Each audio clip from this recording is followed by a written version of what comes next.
Donc, l'autre aspect qui serait intéressant de regarder, ce serait de voir un peu comment lire l'information, puis voir qu'est-ce qu'on a comme données visuellement à l'écran. Donc, on a premièrement, la première chose qui nous saute au visage, c'est qu'on a des lignes de couleurs différentes. Donc, tout ça, ça correspond aux tâches qui sont en retard, potentiellement en retard ou livrées à temps. Donc, c'est basé sur les losanges qu'on voit ici. Les losanges correspondent aux dates de livraison. Donc, si mon losange n'est pas dépassé nécessairement, je ne suis pas en retard, donc je suis vert.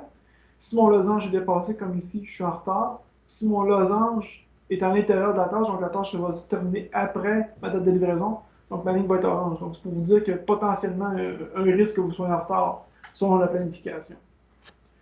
L'autre information qu'on peut voir, c'est qu'il y a des petits paniers avec des points d'exclamation. Donc ça, c'est pour indiquer qu'il y a des achats qui n'ont pas été faits pour ces produits-là. Donc je peux cliquer puis voir que j'ai des matières sans commande. Donc automatiquement, dans l'ordonnanceur, quand j'ai des matières sans commande, ben, je ne peux pas commencer ma planification tant que je n'ai pas reçu le matériel ou que je prévois recevoir le matériel. Donc pour ce qui n'est pas commandé, on utilise le délai de livraison par défaut du fournisseur pour établir le moment à lequel on pourrait commencer le plus tôt possible. Évidemment, si on ne passe pas de commande, à chaque jour, je vais ordonnancer, puis il va toujours décaler du même nombre de journées. Donc, je ne vais jamais avoir à faire la tâche. Matière en commande, on peut cliquer ici pour voir le détail. Donc, on voit vraiment les numéros de produits et dans le cas où il y a des commandes, le numéro de PO. On peut double-cliquer pour aller voir le PO aussi, tout simplement en cliquant sur la ligne. Il va nous amener directement dans la commande d'achat du fournisseur.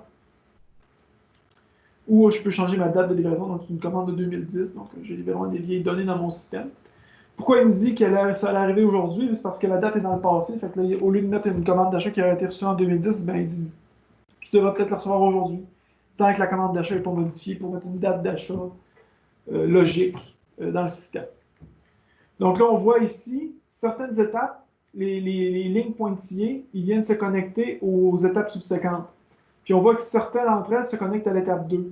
Donc ça, c'est parce que dans ma recette, j'ai établi des matières par séquence. Donc j'ai dit que mes noix hexagonales qui vont faire plat étaient requis seulement à l'étape de la poinçonneuse et non pas à l'étape de la coupe. Donc ça permet de s'assurer que le matériel, de ne pas retarder l'étape de coupe inutilement. Donc ça, c'est vraiment un outil qui nous permet de définir ça. Ça, c'est vraiment défini au niveau de la recette. Donc si je vous montre la recette, ici, je vais double-cliquer pour aller dans le projet. Donc la recette est définie directement dans l'onglet Centre de travail ici. On va voir les différentes étapes, coupe, poinçonneuse, plieuse, qu'on va retrouver dans le système. Et on va voir les temps estimés et les ressources requises à chacune de ces étapes-là. Et au niveau des matières, on peut définir pour chaque matière une étape requise ici dans la matière par séquence. Donc c'est là qu'on va pouvoir définir ces informations-là.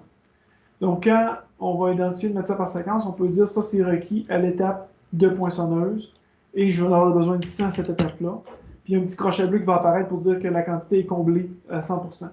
Donc tant que la quantité ici n'est pas comblée à 100%, le crochet ne sera pas disponible, donc on ne pourra pas utiliser cette information-là pour faire notre planification.